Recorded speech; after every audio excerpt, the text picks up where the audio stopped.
उधर पंजाब में अमृतपाल सिंह हुआ गिरफ्तार। इधर शाइस्ता परवीन को लेने पहुंचा हेलीकॉप्टर। शाइस्ता कह रही है जाने दो।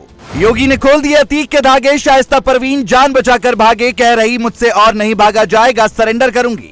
शाइस्ता पर बढ़ाया जाएगा इनाम। इनाम की राशि लेना चाहता है गुड्डू मुस्लिम। अतीक के पूरे साम्राज्य को गुड्डू ने मिट्टी में मिला दिया।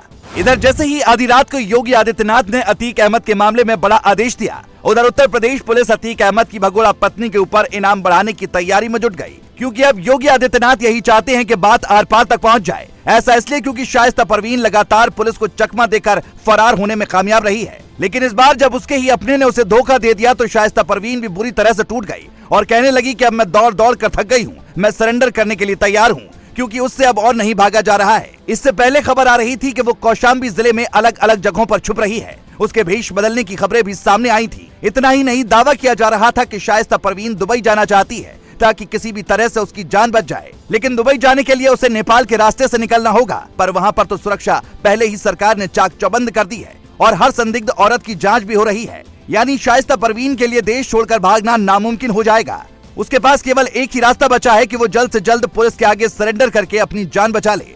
पर इसी बीच एक और खबर सामने आ रही है कि शायद वो बांग्लादेश भागने की फिराक में है, क्योंकि यूपी में सुरक्षा बढ़ा दी गई है। पुलिस ड्रोन का भी सहारा ले रही है। बताया जा रहा है कि कौशाम्बी और प्रयागराज में पुलिस के जवान अलग अलग जगहों पर ड्रोन से शाइस्ता परवीन की तलाश कर रहे हैं। यानी अब 24 घंटे के अंदर ही किसी भी कीमत पर शाइस्ता परवीन को सरेंडर करना ही होगा, क्योंकि उधर भगोड़ा अमृतपाल भी अब गिरफ्तार हो चुका है। ऐसे में उत्तर प्रदेश पुलिस के ऊपर लगातार दबाव बढ़ता ही जा रहा है। इससे पहले अमृतपाल सिंह भी करीब 1.5 महीने तक फरार रहा, लेकिन पुलिस ने उसे आखिरकार दबोच लिया। अब उत्तर प्रदेश पुलिस भी जल्द से जल्द शाइस्ता को पकड़ने की कोशिश में जुटी है, क्योंकि अतीक अहमद का साम्राज्य कितना फैला हुआ था और उसने कितने परिवार को तबाह किया था, ये सब तभी पता चल पाएगा जब शाइस्ता को पुलिस गिरफ्तार कर पाएगी।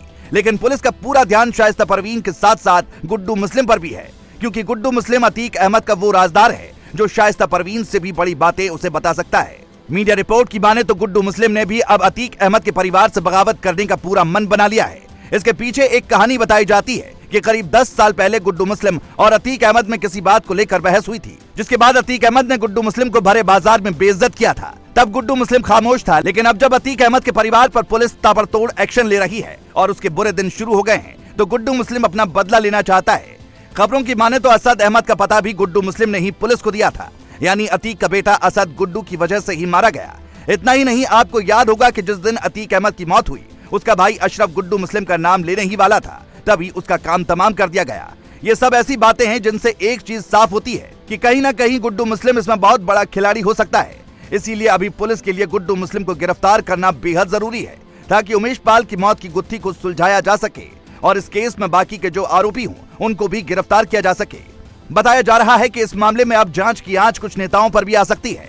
इसीलिए गुड्डू मुस्लिम को भी कुछ लोग रास्ते से हटाने की प्लानिंग कर सकते हैं। लेकिन अगर एक बार गुड्डू मार दिया गया तो पुलिस के लिए अतीक अहमद और उमेश पाल की मौत का राज सुलझा पाना करीब करीब नामुमकिन हो जाएगा। Bureau report.